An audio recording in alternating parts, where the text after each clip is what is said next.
जीवित पुत्री का व्रत या जितिया व्रत आश्विन मास की कृष्ण पक्ष की अष्टमी तिथि के दिन जीवित पुत्री का व्रत किया जाता है। इसे जितिया व्रत के नाम से भी जाना जाता है।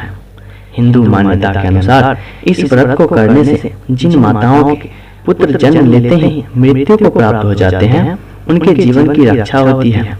इस व्रत के नाम जीवित पुत्रिका का अर्थ है पुत्र को जीवन देने वाला। अतः सभी माता पिता यह व्रत अपने पुत्रों की दीर्घायु के लिए और उनकी सुरक्षा के लिए करते हैं। इस साल जितिया व्रत 28 से 30 सितंबर तक मनाया जाएगा। यह पर्व 3 दिनों का होता है। 28 सितंबर को नहाय खाए के साथ जितिया का पर्व शुरू हो जाएगा और 29 सितंबर को माताएं निर्जला व्रत रखेगी। वही 30 सितंबर को व्रत का पारण किया जाएगा। जीवित पुत्री का व्रत 29 सितंबर 2021 दिन बुधवार को है और अष्टमी तिथि का प्रारंभ जो है वो 28 सितंबर की शाम 6:16 पर हो जाएगी और अष्टमी तिथि की समाप्ति जो है वो 29 सितंबर की रात 8:29 पर होगी। तो यहाँ पर जीवित पुत्री का व्रत का आप लोग महत्व जानिए। जीवित पुत्री का व्रत पुत्र प्राप्ति और उनकी सुरक्षा के लिए किया जाता है। इस व्रत के दिन भगवान सूर्य नारायण का पूजन किया जाता है। ऐसी मान्यता है कि इस दिन का व्रत करने से मित्र वत्सा दोष का निवारण होता है।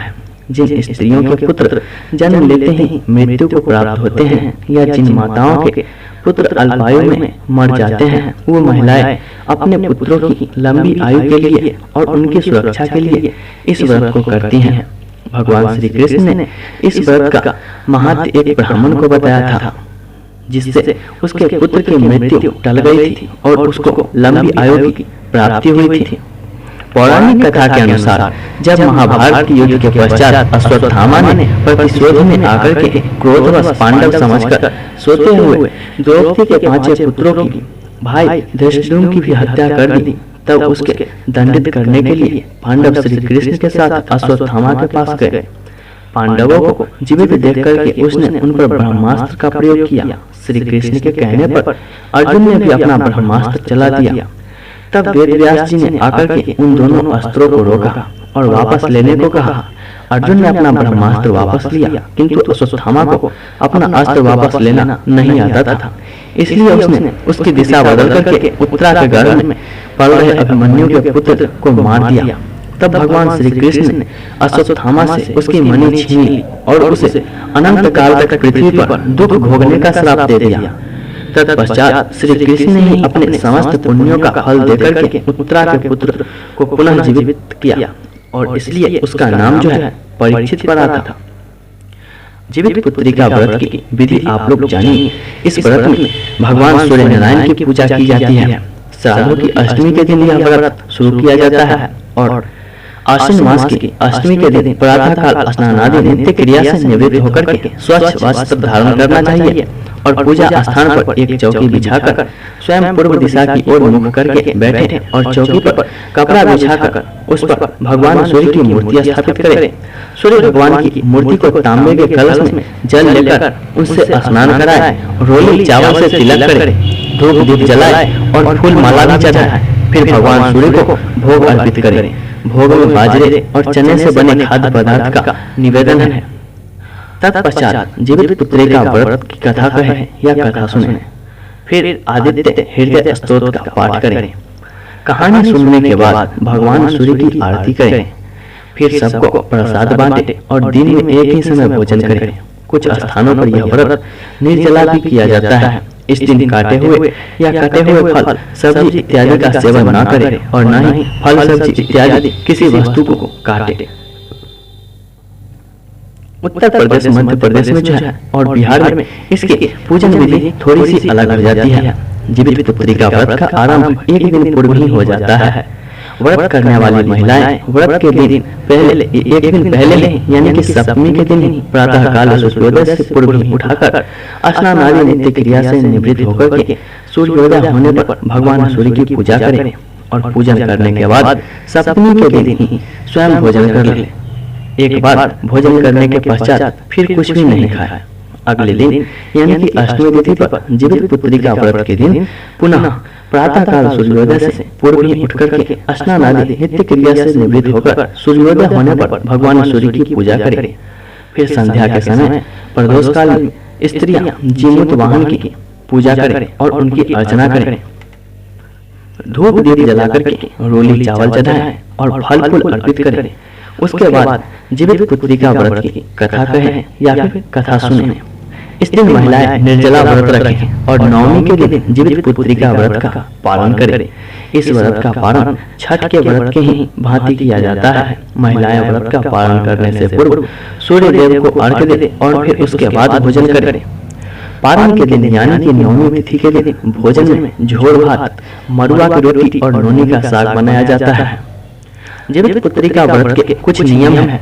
इस दिन आप भगवान सूर्यदेव को बाजरे और चने से पकवान का भोग लगाएं। इस दिन कोई भी वस्तु को न काटे और न ही कटे हुए फल सब्जी का उपयोग करें। जीवित पुत्री का व्रत की कहानी हम आप लोग को अगले वीडियो में बताएंगे, जो कि हम आप लोग को जल्द ही लाने वाले हैं। तो आप लोग जीवित पुत्री का व्रत की कथा सुनने के लिए आप लोग हमारे चैनल को सब्सक्राइब कर लीजिए। और आप लोग पूजन विधि कब है जीवित पुत्री का व्रत सभी कुछ हमने आप लोग को इस वीडियो में बता दिया है। आप लोग को एक छोटी जो कथा है उसे हम आप लोग के सामने प्रस्तुत कर रहे हैं। प्राचीन समय में जीमूत वाहन नाम का एक गंधर्व राजकुमार था। जीमूत वाहन बहुत ही साहसी, निडर और सभी से प्रेम करने वाले थे। उसमें राजपाट की बिल्कुल भी लालसा नहीं थी। उसकी योग्यता को देख करके उसके पिता ने उसे अपना उत्तराधिकारी चुना और वन की ओर प्रस्थान करते समय अपना राज्य जीमूत वाहन को सौंप दिया। परंतु जीमूत वाहन का मन राजकाज में नहीं लग रहा था। अपने पिता की सेवा करने की इच्छा से उन्होंने वन की ओर प्रस्थान करने का निर्णय लिया। अपना राज्य अपने अनुज भ्राता को सौंप करके वो वन की ओर चले गए। वो वन में अपने पिता की सेवा में अपना जीवन बिताने लगे। वहीं उस वन में उनकी भेंट जो है मलयवती नाम की एक राजकन्या से हुई और फिर उन दोनों का विवाह हो गया। वो दोनों ही वन में बहुत खुश थे। प्रकृति की गोद में बड़ी खुशी से अपना जीवन बिता रहे थे। एक दिन वन में जीमूत वाहन को एक वृद्ध महिला के करुण करतंत की आवाज सुनाई दी। जीमूत वाहन ने उनसे उनके दुखों का कारण पूछा तो उस वृद्धा ने कहा कि मैं एक नागवंशी हूँ। हमारे नागवंश और पक्षीराज गरुड़ के बीच एक संधि हुई थी, जिसके अंतर्गत हम नागवासियों को प्रतिदिन पक्षीराज गरुड़ को एक नाग भोजन के लिए भेजना होता है। मेरा एक ही पुत्र है और कल उसको गरुड़ का भोजन बनाकर भेजा जाएगा। कल मेरा पुत्र जीवित नहीं रहेगा, यह सोच करके मैं दुखी हूँ। उस स्त्री की बात सुनकर के जीमूत वाहन ने उनसे कहा, आप चिंता न करो, मैं आपके पुत्र की जीवन की रक्षा करूंगा।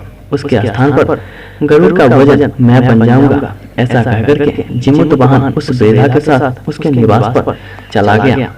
अगले दिन उस वृद्धा के पुत्र के स्थान पर स्वयं जीमूत वाहन एक वस्त्र ओढ़ करके नियत स्थान पर लेट गया। पक्षी राज गरुड़ आए और उसे अपने पंजे में उड़ा करके उठाकर ले गए। फिर एक ऊंचे स्थान पर जाकर के उन्होंने नीचे रखा और जैसे ही चोट से कपड़ा हटाया तो एक जीवित इंसान को देख करके विस्मित हो गए। गरुड़ ने पूछा, तुम कौन हो और उस नाग के स्थान पर तुम क्या कर रहे थे? तब जीमूत वाहन ने इन्हें सारा वृत्तांत कहा। जीमूत वाहन से सारा वृत्तांत जान करके गरुड़ उनके साहस और परिहित को लिए अपने प्राणों तक के दांव पर लगाने के और उनसे प्रभावित हो गए। तब उन्होंने जीमूत वाहन को सकुशल छोड़ दिया और भविष्य में नागवंशियों से बलिदान न लेने का वचन भी दिया।